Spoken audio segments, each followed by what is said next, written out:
নমস্কার viewers, finance with Malay চ্যানেলে আপনাদের স্বাগত। আমার দুজন দর্শক অমিতবাবু এবং মৃণালবাবু আমাকে কিছু প্রশ্ন করেছেন। মানে বলছে working capital, cash conversion ratios or receivable payables delete করলে কী হবে, শেয়ার, এসব প্রশ্ন করেছে। আমি প্রথমেই বলে রাখি, দেখুন, আগে বলেছিলাম, দেখুন, আমার সিএর ক্যাচকেচানি আমি এটা খুব বেশি পছন্দ করি না। দেখুন, আমি কুইক রিসার্চ করছি, তার মানে এই নয় যে শুধু আমি অঙ্ক করে যাব। দেখুন, অঙ্ক করে কিন্তু সব হবে না। না, দেখুন, আমি প্রথমেই বলি, আপনারা আমার খুব শ্রদ্ধার এবং খুব ভালোবাসার দর্শক। আপনাদেরকে কোনো আঘাত দেওয়ার ইচ্ছা আমার নেই, অন্যভাবে নেবেন না প্লিজ। দেখুন, সব কিছুকে সোজা করে ভাবুন, সোজা করে শর্টকাট ভাবতে হবে। কোন জিনিসটা হলে আপনার কাজটি হবে, কোন জিনিসটা দেখলে আপনি সার্বিক অবস্থা বুঝতে পারবেন। এবার সেই সার্বিক অবস্থা বুঝতে গিয়ে আপনি যদি জটিল অঙ্কে চলে যান, তাহলে আপনি কনফিডেন্স পাবেন না। আমার কথাটা বোঝার চেষ্টা করুন। ধরুন, এই মৃণালবাবু বলেছেন ক্যাশ কনভার্সন সম্বন্ধে জানতে চেয়েছেন, আপনার ওয়ার্কিং ক্যাপিটাল সম্বন্ধে জানতে চেয়েছেন। আমার সেই পুরোনো দিনের কথাগুলো মনে পড়ে যাচ্ছে। সেই আপনারা আবার বাঘের মুখে রক্ত তুলে দিচ্ছেন, আমি আবার পুরোনো দিনে ফিরে যাব। সেই আপনার কারেন্ট অ্যাসেট, কারেন্ট লাইবিলিটি বার করো,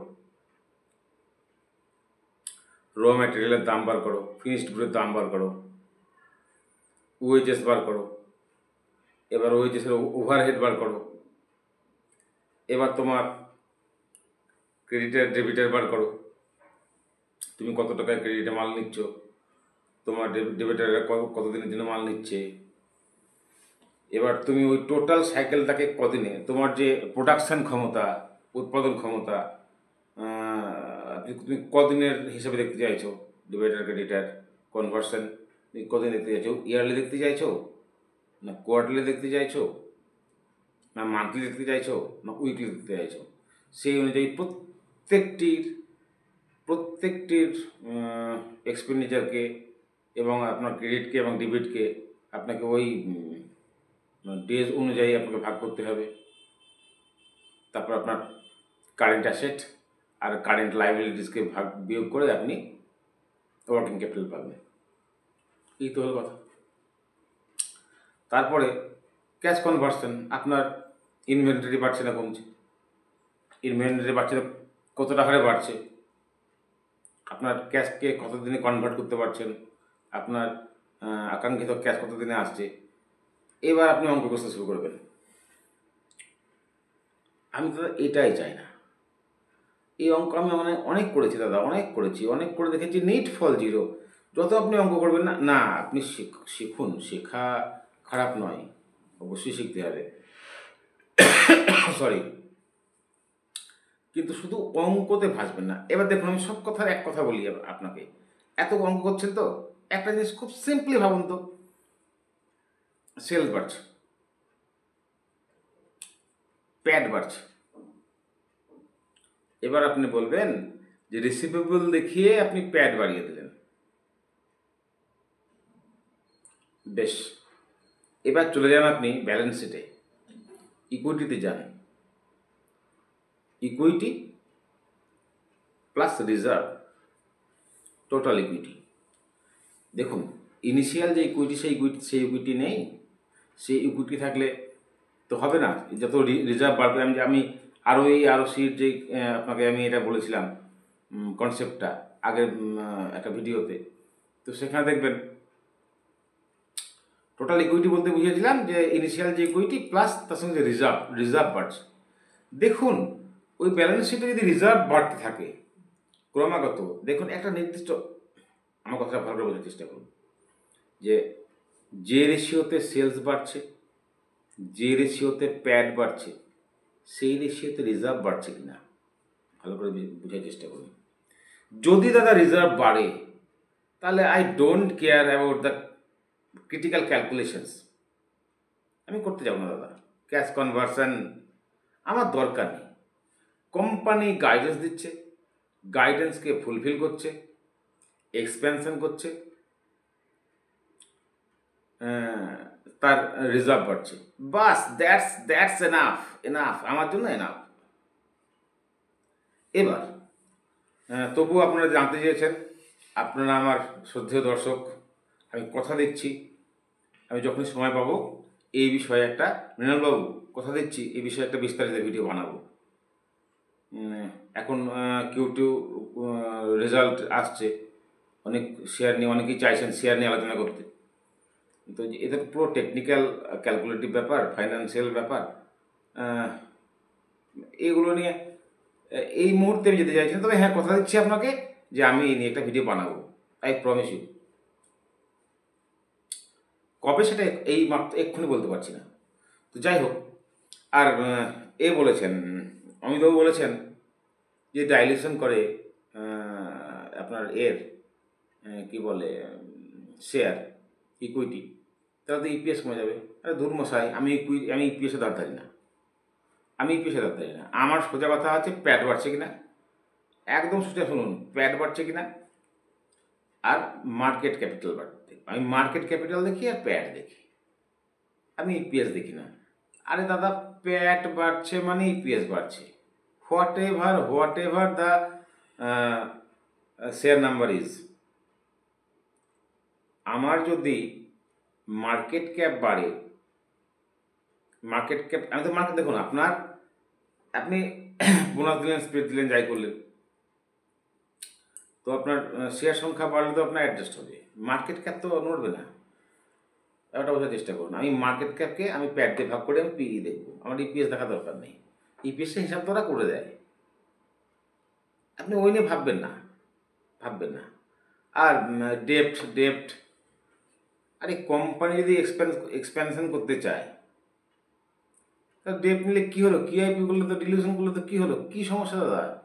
সার্ফ এক্সেলের একটা অ্যাড দেখেছিলাম, দাগ সাহি হ্যায়, যদি আমার গ্রোথ আসে, অপরচুনিটি পাই তো হোক না, কিউআইপি করুক, ডেপ্ট নেক, আই ডোন্ট কেয়ার। আমার গ্রোথ চাই, আর আমার রিজার্ভ বাড়ানো চাই, কোম্পানির গাইডেন্স স্ট্রং চাই, কোনো নেগেটিভ কথা আমি ম্যানেজমেন্টের কাছে শুনতে চাই না, ব্যাস এগুলোই আমার মেন ক্রাইটেরিয়া। এবার ভালো করে দেখবেন, আপনার জটিল অঙ্কগুলো করেন না, সব জটিল অঙ্কগুলো এসে এখানে এসে শেষ হয়, আমি বহু দেখেছি দাদা। বেশ, অনেক বললাম, প্রায় 8 মিনিট। এবার আজকে আমি একটি স্টক সম্বন্ধে বলছি। ক্যাপিটাল গ্লোবাল পরই আমি একটা স্টক আমার খুব ভালো লাগে, সেই স্টকটি হচ্ছে SBFC ফাইন্যান্স লিমিটেড। কেন ভালো লাগে দেখুন, এদের যদি 23 থেকে 24-এর সাপেক্ষে, 24 সালের মার্চ, 23 সালের ইয়ার এন্ডিং থেকে 24 সালের ইয়ার এন্ডিং, 24 সালে যদি দেখেন, এদের সেলস গ্রোথ করেছিল 38%, আর প্যাট গ্রোথ ছিল 58%। এটাই তো চাই। এবার মজাটা ভালো করে বুঝুন, এইখানেই গল্প আছে। এই 24 থেকে 25, মানে 25-এর মার্চে 24-এর সাপেক্ষে যদি আপনি হিসাব করেন, সেলস কিন্তু কমে 28% হয়েছিল, কিন্তু leverage as it is, leverage কিন্তু 35%, প্যাট 35%, লিভারেজ সে পাচ্ছে লিভারেজ। তাহলে আপনি বলবেন সেলস তো কমে 38 থেকে 28 হয়েছে, প্যাটও তো 58% থেকে নেমে 35% হয়েছে, তাহলে কি ভালো দেখলেন দাদা? দারুণ দেখলাম। তাহলে এই 24 থেকে 25 এই সময়টাই সমস্ত ফাইন্যান্সিয়াল কোম্পানিগুলির যত বেশি লাভ করার চেষ্টা করবে, মাইক্রো ফাইন্যান্সের দিকে যাবে। আর আপনারা হয়তো জানেন, যদি ট্র্যাক করে থাকেন, যে মাইক্রো ফাইন্যান্সের একটা খুবই খারাপ সাইকেল চলছিল, সেখান থেকে এসে এই সবার যখন গ্রোথ 10%, 5% সবাই গাইডেন্স কমাচ্ছে, এটা গাইডেন্স তো কমায়নি, এদের গাইডেন্স ওই মোটামুটি ওই 25 থেকে 30% থাকে, তো ছিল 28%, তো গাইডেন্স অ্যাকর্ডিং টু গাইডেন্স ছিল, এবং তাদের লিভারেজে ছিল। যখন অন্যরা গাইডেন্স কমাচ্ছে, এই গাইডেন্স না কমিয়ে ওই খারাপ বছরের মধ্যেও সে 28% সেলস গ্রোথ করেছে।